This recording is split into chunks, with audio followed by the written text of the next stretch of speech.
এখন শুনবেন আজকের গুরুত্বপূর্ণ খবরের শিরোনাম। শেখ হাসিনার পদত্যাগপত্র ভাইরাল, যা বলল আওয়ামী লীগ। ব্রাহ্মণবাড়িয়ায় যশোরে জুলুস ঘিরে আহলে সুন্নত ও হেফাজতের মধ্যে সংঘর্ষ, আহত 20। জঙ্গিবাদকে খতম করার জন্য ইসলাম এসেছে জানিয়েছেন অধ্যাপক মুজিবুর রহমান। আওয়ামী লীগের অস্ত্রধারী নেতাকর্মীরা ঘাপটি মেরে আছে জানিয়েছেন রেজভী।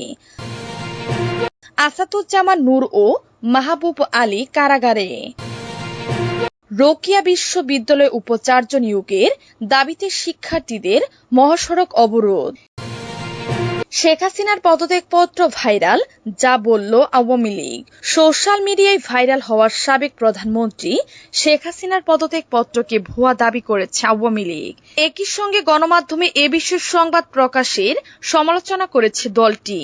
সোমবার 16 সেপ্টেম্বর বিকেলে আওয়ামী লীগের ভেরিফাইড ফেসবুক পেজে এক পোস্টে এসব জানানো হয়। শেখ হাসিনার ভুয়া পদত্যাগপত্রটি ভুয়া দাবি করে দলটি জানান দেশের টিভি চ্যানেলের ফেসবুক পেজে এরকম অপরিপক্ষ এডিটেড পদত্যাগপত্র প্রকাশ দৈন্যতা মাত্র। ওই পোস্টে উল্লেখ করা হয়, পদত্যাগপত্রে এখনো মুজিব বর্ষ লোগো লাগিয়ে রেখেছে, যেটা 2021 সালে শেষ। এছাড়া ভুয়া এই পদত্যাগপত্র অন্তত অস্পষ্ট। পদত্যাগপত্রের ভাষায় যা মন চায় তা লিখে পাবলিশ করা হয়েছে। শেখ হাসিনার স্বাক্ষরটি গুগল থেকে নেওয়া হয়েছে জানিয়ে বলা হয়, এতে স্পষ্ট দেখা যাচ্ছে মূল পেজের সঙ্গে স্বাক্ষরের অংশের পিক্সেলের পার্থক্য রয়েছে। আর 5 আগস্ট ছিল 21 শ্রাবণ, কিন্তু পদত্যাগপত্রে উল্লেখ করা হয়েছে 20 শ্রাবণ। দেশের মিডিয়াতে নগ্নভাবে ব্যবহার করে নিজেদের হাসির পাত্র না বানানোর আহ্বান জানায় আওয়ামী লীগ। পোস্টে তারা আরো দাবি করে শেখ হাসিনা পদত্যাগ করার যে আনুষ্ঠানিকতা সেই সময় নেননি তিনি সোজা তেজগাঁও থেকে বিমানে করে ভারতে গেছেন। ব্রাহ্মণবাড়িয়ায় যশোরে জুলুস ঘিরে আহলে সুন্নত ও হেফাজতের মধ্যে সংঘর্ষ, আহত 20। ব্রাহ্মণবাড়িয়ার কসবা উপজেলায় পবিত্র ঈদে মিলাদুন্নবী সাল্লাল্লাহু আলাইহি সাল্লামের উপলক্ষে যশোরে জুলুসকে কেন্দ্র করে আহলে সুন্নত ওয়াল জামাত ও হেফাজতে ইসলামের নেতাকর্মীদের মধ্যে সংঘর্ষ হয়েছে। সংঘর্ষে উভয় পক্ষের অন্তত 20 জন আহত হয়েছেন। আজ সোমবার দুপুর 12:15 থেকে বেলা 2টা পর্যন্ত উপজেলার পৌর এলাকার কদমতলীর মোড়ে সংঘর্ষ চলে। স্থানীয় লোকজন, প্রত্যক্ষদর্শী ও পুলিশ সূত্রে জানা গেছে, আজ সকালে পবিত্র ঈদে মিলাদুন্নবী সাল্লাল্লাহু আলাইহি সাল্লামের উপলক্ষে উপজেলা আহলে সুন্নত ওয়াল জামাত কসবা উপজেলা চত্বর থেকে যশোরে জুলুসের শোভাযাত্রা করার প্রস্তুতি নেয়। এতে নেতৃত্ব দেন উপজেলার পৌর কোয়েল হাবিবিয়া দরবার শরীফের পীর ছত্রউদ্দিন আহমেদ।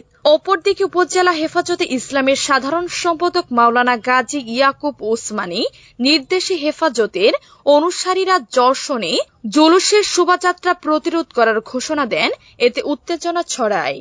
জঙ্গিবাদকে খতম করার জন্য ইসলাম এসেছে জানিয়েছেন অধ্যাপক মুজিবুর রহমান। বাংলাদেশ জামায়াতে ইসলামের নায়েবে আমির ও সাবেক সংসদ সদস্য অধ্যাপক মুজিবুর রহমান বলেছেন, জঙ্গিবাদকে খতম করার জন্যই পৃথিবীতে ইসলাম এসেছে। সোমবার 16 সেপ্টেম্বর দুপুরে রাজশাহী নগরীর একটি রেস্টুরেন্টের মিলনায়তনে সিরাতুন্নবী সাল্লাল্লাহু আলাইহি সাল্লামের উপলক্ষে বৈষম্যহীন সমাজ প্রতিষ্ঠায় মহানবী সাল্লাল্লাহু আলাইহি সাল্লামের আদর্শ শীর্ষক সেমিনারে প্রধান অতিথির বক্তব্যে কথা বলেন তিনি।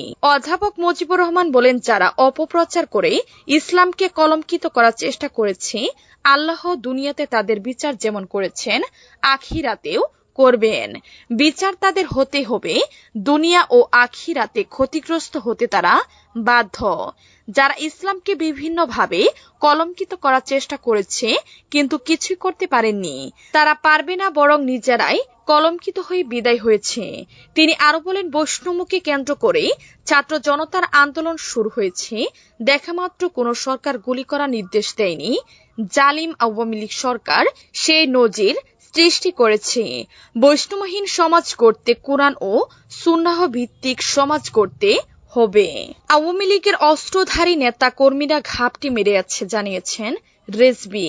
বিএনপির জ্যেষ্ঠ যুগ্ম মহাসচিব রুহুল কবির রেজভী অভিযোগ করেছেন, আওয়ামী লীগ, যুবলীগ, ছাত্রলীগ ও স্বেচ্ছাসেবক লীগের নেতাকর্মীদের হাতে শেখ হাসিনা বৈধ অবৈধ অস্ত্র তুলে দিয়েছিলেন। এখনো তাদের হাতে থাকা 1888টি বৈধ অস্ত্র উদ্ধার করতে পারেননি আইন শৃঙ্খলা রক্ষাকারী বাহিনী। এসব অস্ত্রের লাইসেন্স বাতিল করা হয়েছে। আওয়ামী লীগের অস্ত্রধারী নেতাকর্মীরা ঘাপটি মেরে আছে। বিএনপির এই নেতা বলেন, এসব অস্ত্র অন্তর্বর্তীকালীন সরকারকে উদ্ধার করতে হবে, তা না হলে তারা দেশের জনগণের বিরুদ্ধে এই অস্ত্র ব্যবহার করবে। ইতিমধ্যে গোপালগঞ্জের স্বেচ্ছাসেবক দলের নেতাকর্মীদের বিরুদ্ধে অস্ত্র ব্যবহার করা হয়েছে। অন্যান্য জেলাও এসব অস্ত্র ব্যবহার করতে দেখা গেছে বলে অভিযোগ তার। আজ সোমবার দুপুরে বগুড়া উপজেলার চক আকাশতারা গ্রামে আমরা বিএনপি পরিবার একটি অনুষ্ঠানের আয়োজন করি।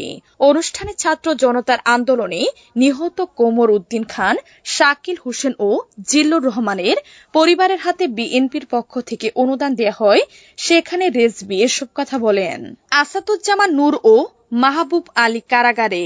রাজধানীর মিরপুর থানার একটি হত্যা মামলায় গ্রেফতার সাবেক সংস্কৃতি মন্ত্রী আসাদুজ্জামান নূর এবং সাবেক বেসামরিক বিমান পরিবহন ও পর্যটন প্রতিমন্ত্রী মোহাম্মদ মাহবুব আলীকে কারাগারে পাঠানোর আদেশ দিয়েছেন আদালত। ঢাকার চিফ মেট্রোপলিটন ম্যাজিস্ট্রেট সিএমএম আদালতের ম্যাজিস্ট্রেট মোশাররফ হোসেন আজ সোমবার এ আদেশ দেন।